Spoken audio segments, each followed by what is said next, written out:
नमस्कार, मैं professor M Shah Hamid Aligarh मुस्लिम university Aligarh से पाठ्यक्रम शोध प्रविधि एवं कंप्यूटर प्रौद्योगिकी सप्ताह 12 व्याख्यान संख्या 56।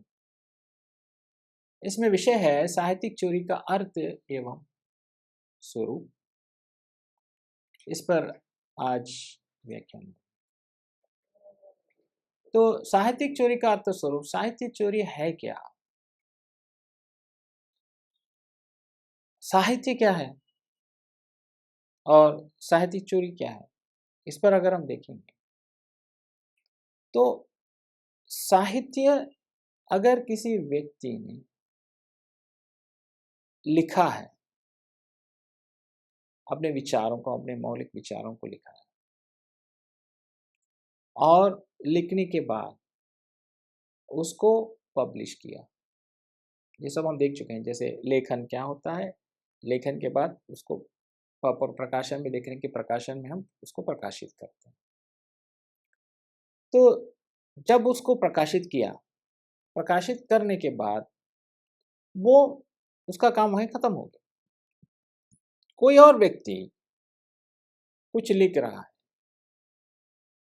और वो जो पहले लिखे हुए जो मौलिक विचार हैं किसी व्यक्ति के, उसको ज्यों के त्यों नकल कर दी। तो जैसे वो नकल करने, तो उसको साहित्यिक चोरी या प्लेगियरिज्म कहते हैं। तो किसी दूसरी भाषा, विचार, उपाय, शैली आदि का अधिकांश तक नकल करते हुए अपनी मौलिक कृति के रूप में प्रकाशित करना किसी दूसरे के, तो वो साहित्यिक चोरी कहलाती है। जब हम किसी के लेखन को बिना उसका संदर्भ दिए अपने नाम से प्रकाशित कर लेते हैं, तो इस प्रकार से लिया गया कार्य अनैतिक माना जाता है। अगर हमने किसी का लिया है, किसी व्यक्ति के को बोलते हुए हमने उस व्यक्ति के विषय को हमने ले लिया, तो हमें उसको संदर्भ रूप में हमें बताना चाहिए कि हमने इस व्यक्ति के विचार को ले लिया। अगर हम ये नहीं कर रहे हैं तो ये अनैतिक माना जाएगा। इसे साहित्य चोरी कहना चाहिए। आप कहें कि नहीं, ये मेरे विचार हैं, उनके नहीं हैं। अगर आप नहीं मानते हैं तब। अब जब सूचना प्रौद्योगिकी का विस्तार तेजी से हुआ है, तो ऐसे में एक विश्व, एक ग्लोबल विलेज में तबादला हो गया है, तो ऐसे अनैतिक कार्य आसानी से पकड़े में आ जाते हैं। अब ऐसा है कि किताबें हैं तो किताबों में बंद रहता है, तो किताब जब कोई पढ़ेगा तब पता चलेगा कौन पढ़ रहा है नहीं पढ़ रहा है। लेकिन आज के जो स्थिति है, जो इंटरनेट की जो फ़ैल है, हर आदमी मोबाइल को चला रहा है, हर चीज़ देख रहा है। तो आज ऐसी चीज़ें पकड़ी जाएँगी, क्योंकि हर व्यक्ति देख रहा है कि इसने भी यही कहा है, आपने भी यही कहा, आप कैसे कह रहे हैं कि आपने कहा? वो तो उसने पहले कह दिया है। तो यहाँ पे आप इस प्रकार के कार्य में फँस जाएँगे। वाक्यांशों के आस-पास उद्धरणीय चिन्हों का प्रयोग ना करने से आपको आकस्मिक साहित्य चोरी का दोषी कहा जाएगा। अगर आप कोट्स में आपको बताना है। साहित्यिक चोरी से बचने के लिए उद्धरण चिन्ह और कोष्ठ आपके सबसे महत्वपूर्ण सहयोगी सिद्ध होंगे। अगर आपने किसी की चीज़ों को ले लिया, तो आपको कोट्स में बताना है। कोट्स मतलब उसके जो कोट्स अ, चिन्हों से बताना है कि उद्धरण आपने लिया है। शोध प्रबंध लेखन प्रक्रिया के मसौदा चरणों के द्वारा ही ध्यानपूर्वक उनका उपयोग कर, भले ही केवल 3 या 4 शब्द हों जो आपके किसी अन्य शोध से पसंद आए हों, उन्हें उद्धृत करें तो छिपाए नहीं। तो आप अगर कुछ भी निकाल रहे हैं, आपको आपको अच्छा लग रहा है कि इन शब्दों को मैं लगाऊं, जैसे आप कोई शेर शायरी से बोलना शुरू कर रहे हैं, तो लिखना शुरू कर रहे हैं, तो आप बता दें कि किसकी शायरी है, ठीक है। अगर आप नहीं बताएंगे तो वहां वो सही नहीं होगा। तो आपके शोध कार्य को में पढ़ने वाले, जो भी आपको पसंद करने वाले, जो आपके जो विचारों को समझने वाले, वो जब इन चीज़ों को पढ़ेंगे कि ये ऑलरेडी आपके विचार जो हैं वो और किसी से कहे गए हैं, तो वो आपको कैसे जो है वो पसंद करेंगे। तो उनको जो है आप पर संदेह हो जाएगा और हमेशा सावधानी बरतेंगे और आपके जो है स्रोत का हवाला नहीं देंगे। स्रोत का मतलब आपके उदाहरणों का हवाला नहीं देंगे। तो अब ये जो है ये मैं बता रहा हूँ, अब ये चीज़ मैंने कहाँ से लिया, जो मैं समझा रहा हूँ, मैंने इसको लिया शोध सिद्धांत एवं प्रक्रिया डॉक्टर एस.के. श्रीवास्तव एवं डॉक्टर रोहित कुमार बरगा, जो है अब एक्सेसिलर बुक्स, इससे ये उदाहरण लिया। तो मैं ये बता रहा हूँ, हालाँकि यहाँ पे मेरा ये मौलिक नहीं है, मैं यहाँ पे पढ़ा रहा हूँ तो कई पुस्तकों के संदर्भ देकर ही पढ़ा रहा हूँ, क्योंकि ये जो मैं ये है मेरा मौलिक नहीं है। मैं कई पुस्तकों से संदर्भ ले रहा हूँ और अपने भी विचारों को प्रस्तुत कर रहा हूँ, क्योंकि मैं आपको पढ़ा रहा हूँ। मेरा शोध प्रबंध नहीं है। ये एक आपको सिखाने सिखाने के लिए मेरा वक़्त है। लेकिन यहाँ भी मुझे बताना है, इसलिए हर एक लेक्चर के बाद, हर एक व्याख्या के बाद मैंने संदर्भित पुस्तकें एवं अन्य प्रकाशन बताते हुए मैं ये बता रहा हूँ कि मैंने इन चीज़ों से मैंने विषयों को लिया।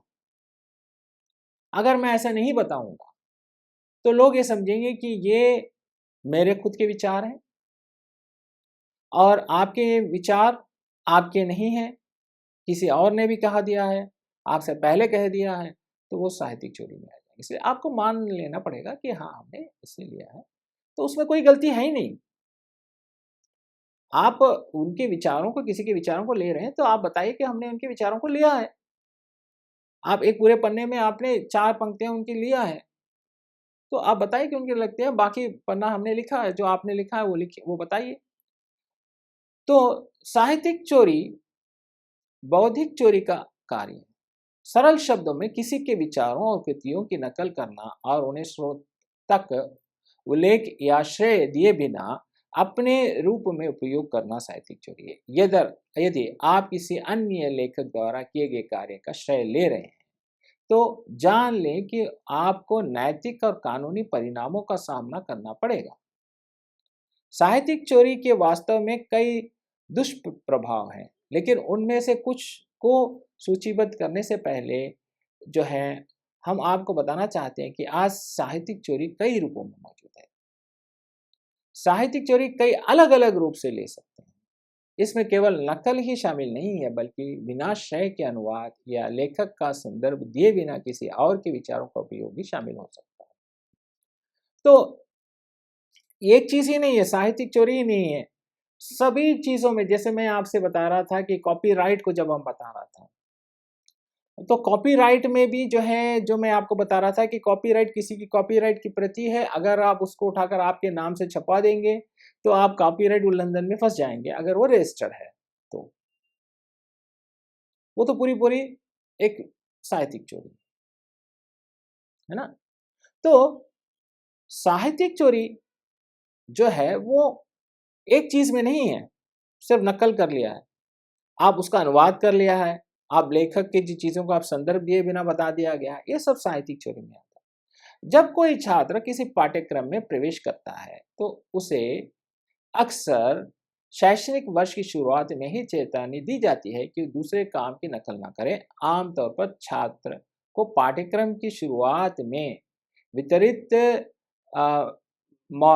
हैंडबुक में ये निश्चित करने के लिए दिशा निर्देश किया जाता है कि वे सामग्री की नकल करने से कैसे बचें। ये खंड साहित्यिक चोरी से बचने के लिए एक संक्षिप्त और व्यवहारिक मार्गदर्शिका प्रदान करता है और उन सामान्य जालों पर प्रकाश डालता है जिनमें छात्र आसानी से फंस सकते हैं यदि वो सामग्री का सही उपयोग और संदर्भ नहीं देता। तो कुछ लोग अनजाने में, मतलब उनकी जानकारी नहीं होती है बच्चों की।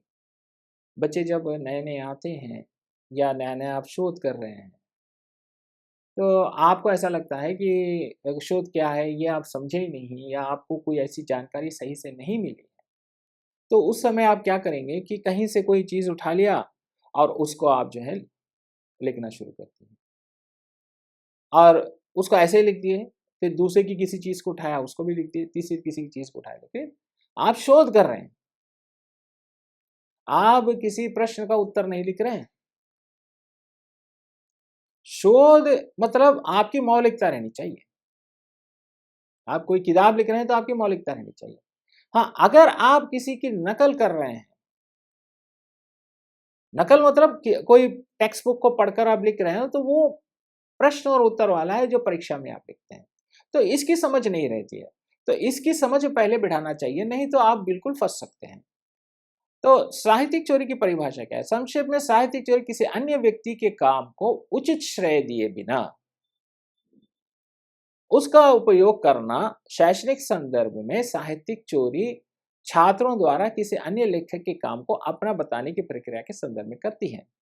साहित्यिक चोरी की एक वैकल्पिक परिभाषा ऑक्सफोर्ड विश्वविद्यालय द्वारा दी गई है, जो इसके बजाय सुझाव देती है कि साहित्यिक चोरी किसी और के काम को उनकी सहमति या बिना सहमति के, बिना पूरी स्वीकृति के अपने काम में शामिल करके अपने रूप में प्रस्तुत करने की प्रथा है। साहित्यिक चोरी जानबूझकर और या आकस्मिक या लापरवाही से हो सकती है। अब यहाँ पे है कि साहित्यिक चोरी हमने जानबूझकर ही किया है या हमने जानकर ही किया है, ऐसा नहीं है। वो लापरवाही से भी हो सकती है, आकस्मिक भी हो सकती है। तो लेकिन किसी भी स्थिति में ये एक गंभीर अपराध और छात्र के काम के मूल्य को महत्वपूर्ण रूप से कम कर सकता है। इस परिभाषा के साथ साहित्यिक चोरी को एक छात्र, जैसे कोई भी छात्र है, तो जब उसको पढ़ेगा शैक्षणिक में, तो वो शैक्षणिक को पढ़कर जब वो लिखना है, तो वो अपने संशोधन या उसमें परिवर्तन और उसमें सोच और अपनी समझ और सब चीज़ों लेकर अपना मौलिक रूप लेके आना चाहिए। विचारों को समझना चाहिए कि विचार कैसे हैं, फिर आप अपनी तरफ से उसकी मौलिक अपने विचारों के साथ उसको लिखना चाहिए। अगर आप ऐसा नहीं कर रहे हैं, ज्यों के त्यों उतार रहे हैं, आप अध्ययन नहीं कर रहे हैं, उसका विश्लेषण नहीं कर रहे हैं, तो वो साहित्यिक चोरी कहलाएगी। आप जैसे उतार देंगे वो साहित्यिक चोरी। अब ऑक्सफोर्ड कोश के अनुसार किसी अन्य स्रोत से प्राप्त रचना या विचार को मूल लेखक की सहमति से या बिना सहमति के अपने रचना में शामिल करना, पूर्ण स्वीकृति के बिना प्रस्तुत करना। सभी प्रकाशित और अप्रकाशित सामग्री, चाहे वो पांडुलिपि मुद्रित हो या इलेक्ट्रॉनिक रूप में हो, इस परिभाषा के अंतर्गत आती हैं और साथ ही कृत्रिम बुद्धिमत्ता के उपयोग से पूर्णतः या आंशिक रूप से उत्पन्न सामग्री का उपयोग भी। तो वो चाहे इलेक्ट्रॉनिक मीडिया में भी हो, ये नहीं है। साहित्यिक चोरी में बिना उद्धरण के अपनी रचना का पुनः उपयोग करना भी शामिल हो जाता है। परीक्षा नियमों के अनुसार जानबूझकर या लापरवाही से की गई साहित्यिक चोरी एक अनुशासनात्मक अपराध है। ठीक है, अब परीक्षा अलग है, लेकिन इसकी परीक्षा अलग है, पीएचडी की परीक्षा अलग है। पीएचडी में आपको नकल नहीं करनी चाहिए या जैसे उसको नहीं निकालना चाहिए। लेकिन एग्ज़ाम नॉर्मल जो स्कूलों का है या यूजी के जो पाठ्यक्रम पढ़कर लिखते हैं, तो वहाँ आप जैसे पढ़ते हैं, जो पढ़ते हैं उसको आप लिखेंगे, वो साहित्यिक चोरी नहीं कहलाएगी। ठीक है? तो दूसरों के कार्य विचारों को स्वीकार करने की आवश्यकता केवल पाठ पर ही नहीं बल्कि अन्य माध्यम जैसे कंप्यूटर, कोड, चित्र, ग्राफ आदि पर भी लागू होता है। अब ये साहित्यिक चोरी सिर्फ़ एक साहित्य को लेकर ही नहीं है। ये साहित्यिक चोरी जो है वो कंप्यूटर कोडों को लेकर है, चित्र को लेकर है, ग्राफ को लेकर है, अ, संगीत को लेकर है, मतलब बहुत सारी चीज़ों को लेकर जो है वो हम जैसे कॉपीराइट में बात कर रहे हैं, कॉपीराइट एक जैसी ही चीज़ है।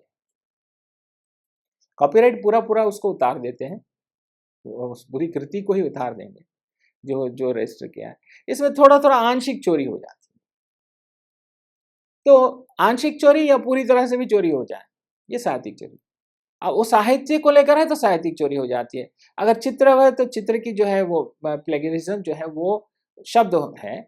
प्लेगरिज्म को हम साहित्य को लेकर जोड़ रहे हैं, लेकिन जहाँ पे ग्राफ हो जाएगा, चित्र हो जाएगा, तो ये सब उसमें आ जाएंगे, कोडिंग हो जाएगा, वैज्ञानिक में फ़ॉर्मूलास हो जाएँगे, तो ये सब इसी में आ जाता है। तो ये पुस्तकों और पत्रिकाओं से प्राप्त प्रकाशित पाठ और डेटा और अप्रकाशित पाठ और डेटा, चाहे वे व्याख्यानों में, शोध प्रबंधों या अन्य छात्रों के निबंधों से हो, पर समान रूप में लागू होती है। आपको वेबसाइट से डाउनलोड किए गए डेटा या अन्य संसाधनों का भी श्रेय देना होगा। तो आपको बताना चाहिए कि आपको बता देना चाहिए कि हमने यहाँ से लिया। अगर आप मानते नहीं हैं तो फिर वो साहित्यिक चोरी है। साहित्यिक चोरी का अर्थ है किसी और के काम को बिना उचित श्रेय दिए इस्तेमाल करना। अकादमिक लेखन में साहित्यिक चोरी में किसी स्रोत के से शब्द, विचार या जानकारी का सही ढंग से उल्लेख किए बिना उसका इस्तेमाल करना या शामिल करना। व्यवहार में इसके कई अलग अलग अर्थ हो सकते हैं। साहित्यिक चोरी के उदाहरण क्या है? अब साहित्यिक चोरी क्या क्या हो सकता है? साहित्य चोरी के उदाहरण है उद्धरण चिन्हों के बिना किसी पाठ के भाग को शब्दतः कॉपी करना, स्रोत का हवाला दिए बिना कुछ शब्दों को बदलकर या वाक्य संरचना में परिवर्तन करके पाठ का संक्षिप्त अनुवाद, किसी स्रोत के बारे में गलत जानकारी देना, ये सब है। तो अब इसमें ऐसा लगता है कि आप अपने शब्दों को ये जिसमें अब ये क्या होता है कि पाठक इन सब को समझता नहीं है। वो जैसे के वैसे उतार देता है। तो किसी श्रोता से इतना उद्धरण देना है कि ये आपके पाठ का अधिकांश भाग बन जाए। तो आप जब उसको दे रहे हैं तो ऐसा मतलब ये भी नहीं है कि आप उद्धरण पूरा उद्धरण देते चले।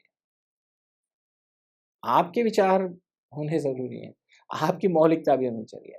देखिए उचित उदाहरण के साथ भी यदि आप किसी और के शब्दों को इतना अधिक निर्भर करते हैं तो आप मौलिक योगदान नहीं कर सकते। ठीक है? तो आप ये अब सर आपने कह दिया कि साहित्यिक चोरी में बता देना चाहिए किसका है, तो आपने पूरी तरह से उसको बता दिया। ये मैं इनसे लिया हूँ, मैं इनसे लिया हूँ, मैं इनसे लिया हूँ, ऐसा नहीं है। वो मौलिक आपकी किताब नहीं, वो सिर्फ संदर्भ हो गया, सब संदर्भों से बना। ठीक है? पिछले असाइनमेंट के लिए सबमिट किए गए कार्य का पुनः प्रयोग करना है। उसको असाइनमेंट को ही दोबारा प्रस्तुत करती है। किसी अन्य व्यक्ति द्वारा पूर्णतः लिखा या पाठ प्रस्तुत करना, उदाहरण के लिए शोध पत्र को, किसी के शोध पत्र को उठाया आपने अपने नाम से पब्लिश कर दिया, तो ऐसा नहीं होना चाहिए।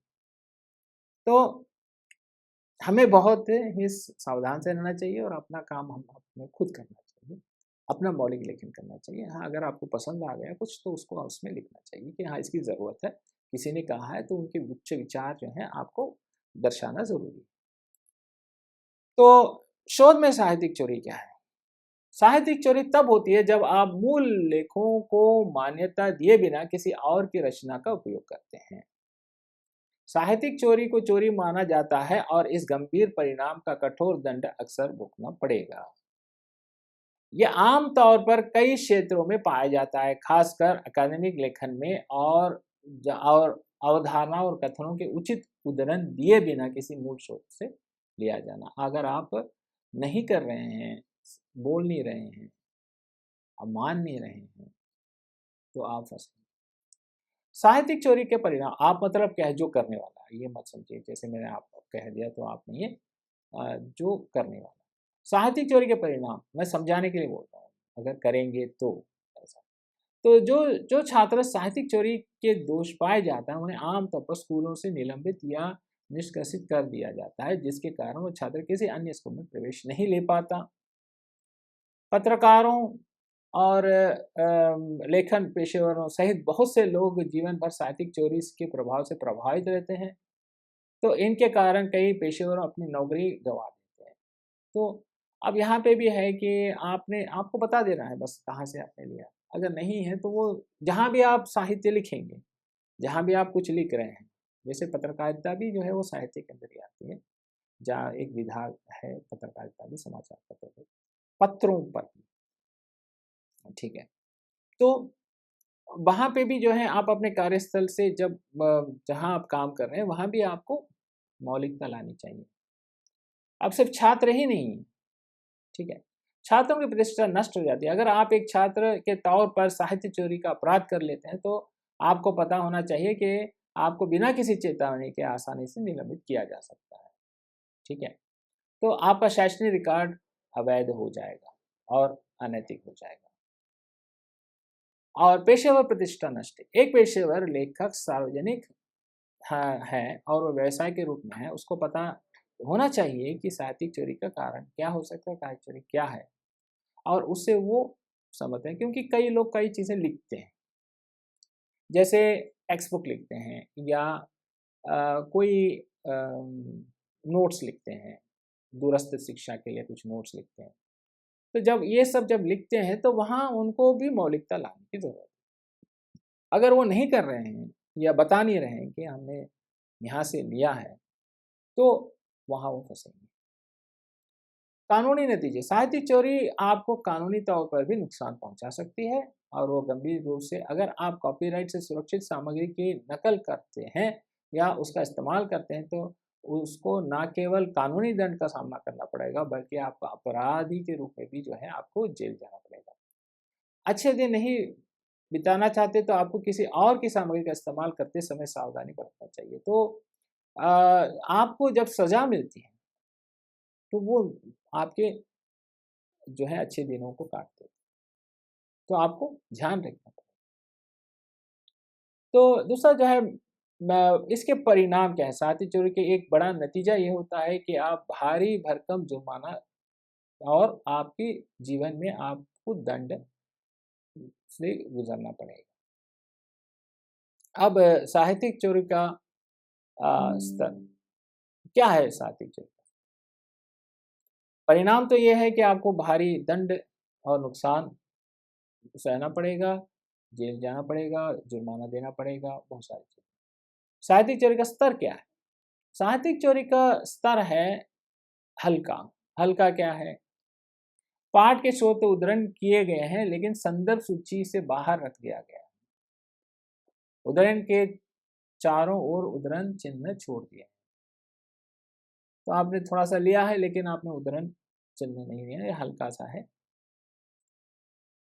माध्यम क्या है? माध्यमिक क्या है कि श्रोता से कॉपी किया गया पाठ जिसमें कुछ शब्द बदले गए हैं, श्रोता बिना उद्धरण के संक्षिप्त किया गया। तो आपने कुछ बदल दिया है और बिना उद्धरण के, मतलब कोट्स लिए हुए आपने लिख दिया है। गंभीर क्या है? विभिन्न पाठकों के टुकड़ों को मूल बताकर पेश किया गया है, किसी और दूसरे लिखा गया पेपर है। तो आप बिल्कुल उस पेपर को ले लिया है, बहुत सारी चीज़ों को ले लिया है और अपना बना दिया।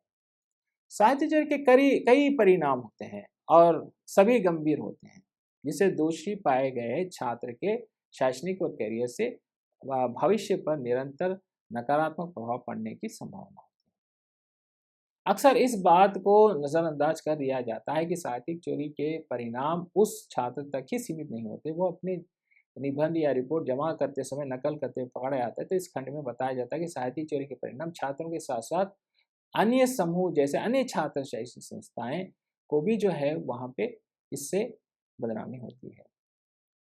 तो अब जैसे असाइनमेंट बनाने के लिए कहा गया है या कोई निबंध लिखने के लिए कहा गया है, मौलिक निबंध, तो वहाँ भी जैसे चोरी कर दी।